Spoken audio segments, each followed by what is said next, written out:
BMP কষাইয়ের মতো বানাইছে, কষাইখানার মতো বানাইছে এই ঠোড়ারা আওয়ামী লীগ সন্ত্রাসরা। তারা কিন্তু আজকে ঘোরাফেরা করে, ব্যবসা বাণিজ্য করে কার নির্দেশে? একমাত্র ফারুকের মির্জার উদ্দেশ্যে এই জায়গায় ঘোরাফেরা করে। 17 বছর হামলা মামলা খেয়ে এই সমাজে টিকে ছিল আমাদের পাশে।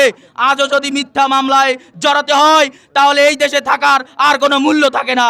আমরা কিন্তু খেলতে জানি, খেলা শুরু হলে কিন্তু এলাকা ছেড়ে চলে যেতে হবে ইনশাআল্লাহ বলে দিলাম। উনি ফোন দিয়ে দিয়ে বিগত 15 বছর যে আওয়ামী লীগ দোষর রইছ তাদেরকে বাড়ি এনে ঘুমলো হচ্ছে, তারপরে আমাদেরকে মনে করছে খবরদার কোনো কিছু করা যাবে না।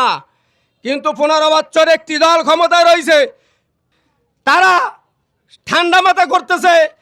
আমরা বলতে চাই 5ই আগস্টের পরে কিন্তু আপনারা যে রোগী, সেই রোগীর ঔষধ কিন্তু আমরা দিই নাই, সেই রোগীর ঔষধ দিই নাই। ঔষধ না দেওয়ার কারণে আজকে তারা ডাল বে বে বে বিএমপির ভিতরে ঢুকে আজকে ফারুক মির্জার নামে মিথ্যা মামলা দেয়। আমি এগো অনুরোধ করবো যে এই মিথ্যা মামলার থেকে সরে পড়ুন, সরে পড়ুন। আমরা কিন্তু আপনাদেরকে ভালোবাসি, আমরা অত্যাচার করতে চাই না। আমি একটা কথা বলতে চাই, ফরিদ সাহেবকে, মন্ত্রী মহোদয়কে বলতে চাই, আপনি যাচাই বাছাই করুন, থানার ওসি সাহেবকে দেন, টিউনু সাহেবকে পাঠান, এই ময়দানে পাঠান, উনি তদন্ত করুক আসলে প্রকৃতিতে ফারুক মির্জা দোষর না সন্ত্রাস না চাঁদাবাজ, মোটেই না।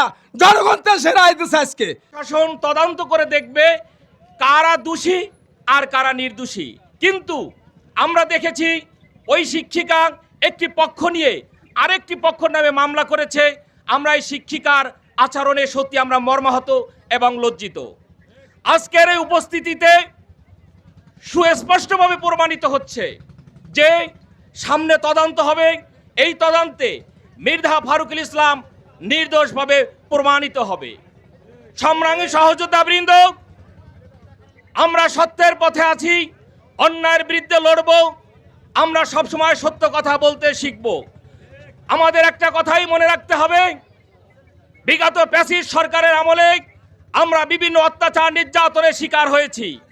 আজকে আমাদের মাঝে সেই প্যাসিস্টের গুপ্তচার ঢুকে আজকে আমাদের মাঝে নিজেদের মাঝে বিভিন্ন দ্বন্দ্ব লাগানোর চেষ্টা করছে। সংগ্রামী সহযোদ্ধাবৃন্দ, আমি আশা করি আপনারা সবাই সচেতন হয়ে এই উগ্রপন্থী যারা আছে প্যাসিস্ট, এদের মোকাবেলা করবেন। মির্জা ফারুক ইসলামের বিরুদ্ধে আজ নানাবিধ হামলা মামলা। আমাদের পাশে মির্জা ফারুক ইসলাম ভাই ছাড়া আর একটা নেতা নেই যে আমাদের পাশে অন্যায়ের বিরুদ্ধে সোচ্চার হয়ে দাঁড়াবে। তাই প্রশাসনের দৃষ্টি আকর্ষণ করছি, আপনারা এর সুষ্ঠু তদন্ত করুন। মির্জা ফারুকুল ইসলামের বিরুদ্ধে এই মিথ্যা মামলা, হামলা, ষড়যন্ত্র সব রুখে দেন।